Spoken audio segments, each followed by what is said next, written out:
Brian, good morning. Thanks for joining us, man. Good morning, man. Hey, Good morning. What's going on, bro? It's great to have you. I got to tell you, Jason, you see on hold, Uh-huh. you see, Brian's on hold, and it says Tuscaloosa, Alabama. Yep. Yeah. And I was just thinking, dude, how many guys that you played with played in the league, have played in the league, or still in the league? Have you ever counted? Oh, hundreds. I mean, honestly.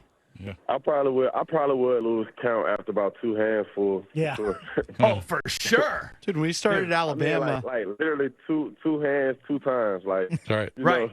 know. yeah. When you were in high school in Tuscaloosa, you went to high school in Tuscaloosa, correct? Yes, sir. Did you always want to go to Alabama?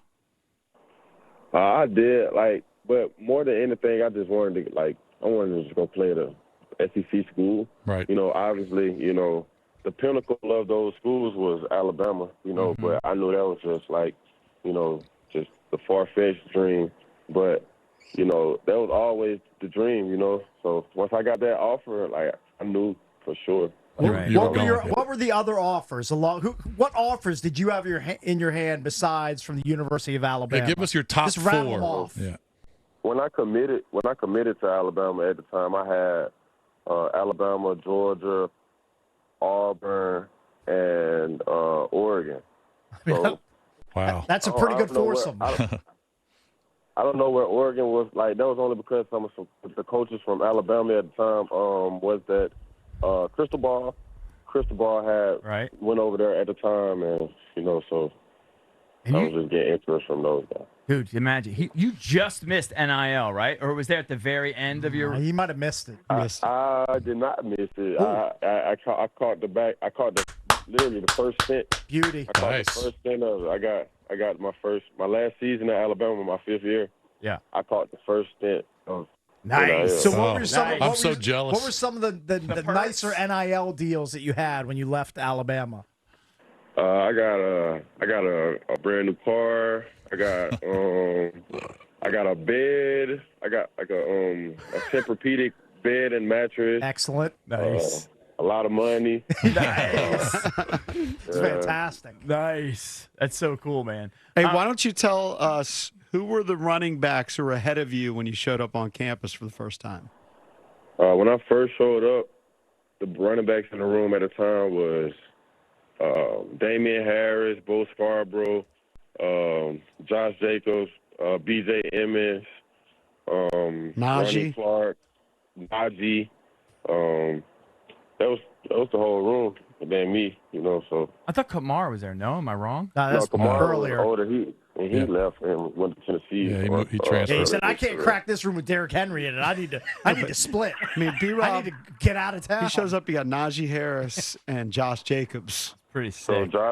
Josh Jacobs and B.J. Emmons, who was really the number one running back in Josh Jacobs' class, who left once me and Najee came the year after. So, Man, that probably happened a lot, right? Because you got all these studs there, and then, after And then a you year also or had- so, you realize you're never going to play. And then you also had Tua and Hurts. yep. And some guys will come in and, after a year or so they will leave. Like, for example, like Jerome Ford, he came in for 2 years and then went to Cincinnati. Yep. He turned out to be good. Right. Did you guys goof on them when they leave? Goof on them in a group chat? Nah, we gotta understand. It's tough. It's hard. We obviously don't want nobody on our team to leave. Right. But people have to make decisions that's best for them in their life and what makes them. So and we understand that being at Alabama, it's hard. You're not gonna possibly, if you're not coming in the starter, you probably ain't gonna play for real. Get the starter reps, the reps you need to, put yourself out there until kind of later in your career. So right. You have to be a little bit more patient with it, and some guys just don't want to do that nowadays. It's time for the Pizza Bowlies question of the week. Pizza Bowlies offering wings, subs, and more. Pizza Bowlies delivers more taste. Download the Pizza Bowlies app for easy ordering. Were you surprised when Nick Saban retired as the head coach at Alabama? I was not, actually. It actually hit me. It caught me off guard with how random his news dropped. It just literally dropped right in the middle of the week after the season. you know, and it's like, like you ain't nobody heads up or nothing. So, but the only thing that didn't surprise me about it is like I know Saban. You know, I've been around Saban since I was a kid. You know, I done literally grew up around him, and I know that he doesn't have to go out his way and bribe to pay anybody to want to play for him. Right. Right. You know, it was an honor to get to play for him. You know, and he's never had to like, you know, answer to guys' requests, you know, for them to play for his team. And I just felt like that was just driving him crazy. Right. He didn't have to deal with agents. Yeah, he ain't waste no time to just get out of the way of it. You know what I'm saying? His era was when, like, his NIL was the reason why everybody else came to Alabama. You know, right? Like, he didn't have to play for him, right? Yeah. Brian, so everybody knows. I mean, first of all, congratulations! You guys have an unbelievable season. And everybody knows what you went through in your first year, and just the courage you showed coming back and playing. And then last year was wild. I mean, you know, I don't even get me started. I'm not going to ask you saying last year was wild, but this year I saw in the preseason. I said to the guys, I don't know. I wasn't there in the offseason. This guy, Brian Robinson's going to have a year. I don't know what it is, but he just looks more energized. I feel like he's going to have the best year of his career. Did you believe that? And was there something different? Did things just click for you? Did you do something different, sort of like working out wise? Or am I crazy? I felt it in the structuring of the coaching and all the differences like all the changes that's been made around our building, you know, and it just give you that free space and state of mind where you can just, you know, sometimes you just feel a little bit better, man, you know? Right. Like, you never know how much of a difference that makes when it comes down to just consistency and production, you know, just by how you feel, you know, about the people that's around you and, you know, making sure that you're doing what, you know, what you need to do. So I feel like the coaching and the structuring around here definitely gives you that, you know, space to want to, like, go out and play for them. Like, they go hard for them, man. Right. So they look out for you for real. You know what I'm saying? It feels like a genuine connection between, you know, our program right now. And it just seems like everybody just want to be, like, there's a lot of people on this roster that, like, have a lot to prove and they want to prove themselves, and guys who hasn't had opportunities, like Terry, you know, he's a star player. You know, he deserves opportunities to play in the playoffs and play in those big games and, you know, have a great roster of guys around him that can help him go win games. And now just seeing how happy guys is around, like, the building now, you know, like these guys been here 6-7 years, you know, and then win, you know. Mm-hmm. And it just feels good to see that energy, like, in those guys, because you could tell, like, man, like, don't take winning for granted in this league because it's hard to win. I went 2-0 last season and lost my last 13 out of 15 games. Right. Brutal. Right. You know, you didn't lose 13 games your entire college career, total. I haven't lost 13 games in my whole life. Your whole life. Right. Right. You didn't That's know. crazy. You didn't know how to handle that. Let me ask you about Jaden, obviously, and you know, Zach Ertz said in the preseason, like this kid, you guys don't understand. This kid's not gonna be good. He's good already, right? And I think that we're seeing that. I'm curious though, from your perspective, when you see him go down last week, and then, you know, everyone's concerned, obviously, but then you see him bounce back and he's high-fiving and he's saying he's good on the sideline. His mom's tweeting, he's good. You know, he's fine. Don't worry. I'm thinking personally, I'm like, all right, they're probably going to hold him out for a week or two because he's such a precious commodity. You know, ribs, you don't want to do it. But then I'm watching Quinn talk during a week and I'm going, man, this guy doesn't seem stressed at all. They're trying to act like he's not going to play, but I think he's going to play. When did you realize? Was he walking around the building telling you, "Hey, don't worry, I'm going to be there"? Or when did you finally realize? No, he can't. No, he come to me like a man. You know, we talk like, you know, man, like, you don't sugarcoat no conversation. So, like, right. You know, he told me how he felt. You know, and I was just like, hey, man, like, so you're a man. I know you're tough, but like, or just be smart, whatever decision you make. And he repeated what he told me, and I was like, okay, then let's go. You know? So when was that? I'm not sure if I'm supposed to say this. You're not going to get in trouble. We don't want you to get in You trouble. knew early on, didn't Get you? me in no trouble now. Yeah, No, we I'm don't not want to trying get you in trouble, man. We're joined by Brian Yeah. Robinson from the Washington Commanders. Like, He's- he was just, I just know he was determined to play. You know, Yeah. and even if the coaches had the final say so, he had in his mind that he wanted to play all Yeah. week. You know, from the top of the week.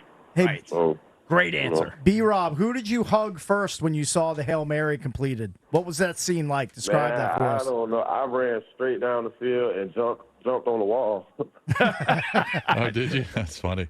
Because you can't I ran really. and jumped. We can't I jumped jump on in the the wall stands, and- right? You can't do. I jumped on the wall and hugged one of the fans. Yeah. Oh, you actually. did. Oh, good. Yeah. Can we do like a Lambo? Yeah, I don't. That's kind of frowned upon. I don't know. It's kind of That's ripping how off the hyped he Green Bay was. bit. That's Yeah. how hyped he But was. I mean, he wanted to celebrate with the fans and his teammates. Of course. Don't blame him for it.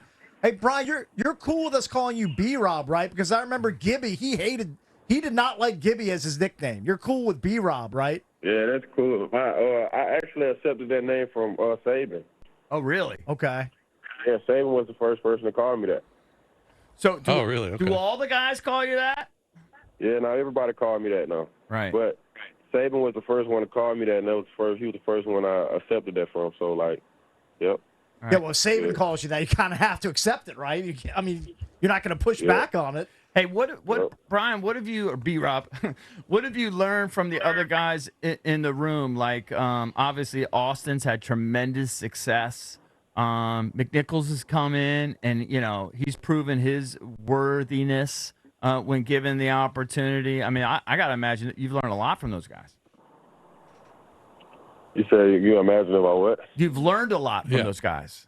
Oh, I feel like we all learn from each other. Like, I have I have ways to myself that I feel like, Austin and those guys pick up from. And I feel like, obviously Austin's experience and, is, knowledgeable, you feel me? And we have several ways we connect, I try to really connect with him more when it comes to, passing and receiving game, so I be, just picking his brain a little bit, just to kind of see what his thoughts is, and based on his history. And I feel like he does the same with me in my young history, just trying to see kind of how I like to attack and, use my tools. So, we complement each other, well.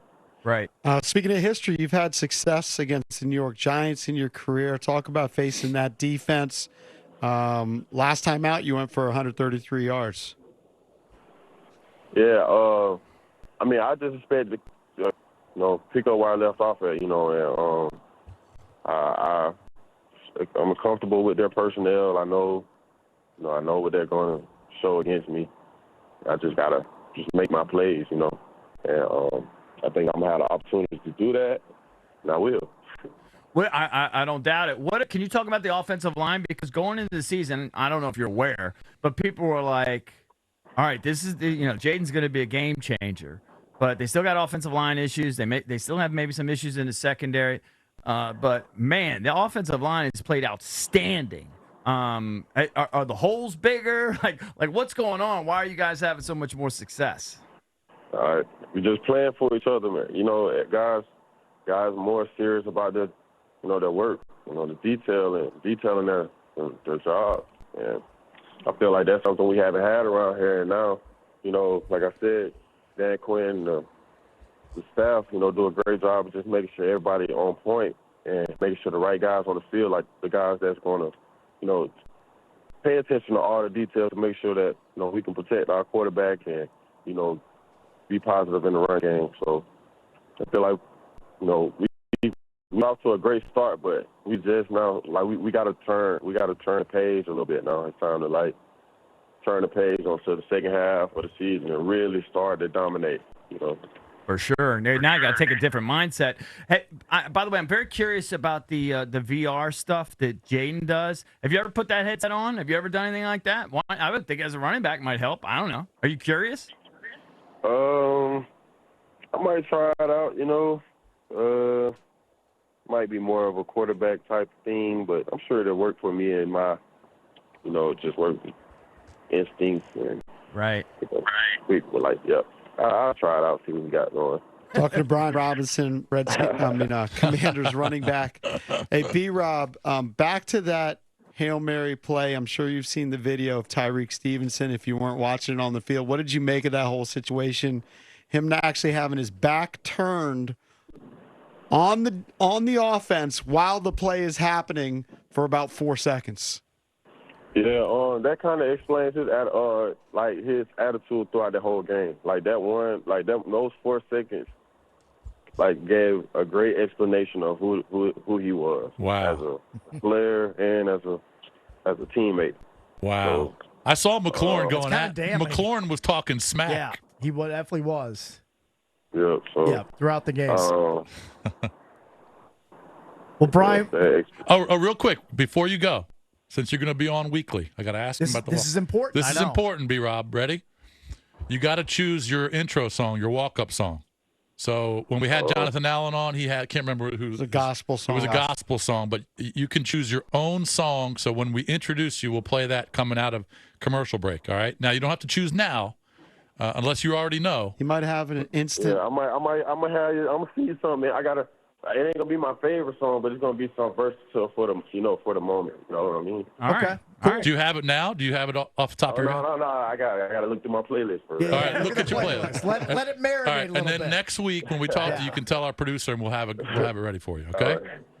Yes, sir. My man. Good. Well, Brian, we appreciate you filling in for Jonathan Allen. We're going to have you on every week throughout the rest of the NFL season. We definitely appreciate it, and we look forward to talking to you next week after the Giants game. Thank you, man. See you, bro. Thank you, man. Appreciate y'all.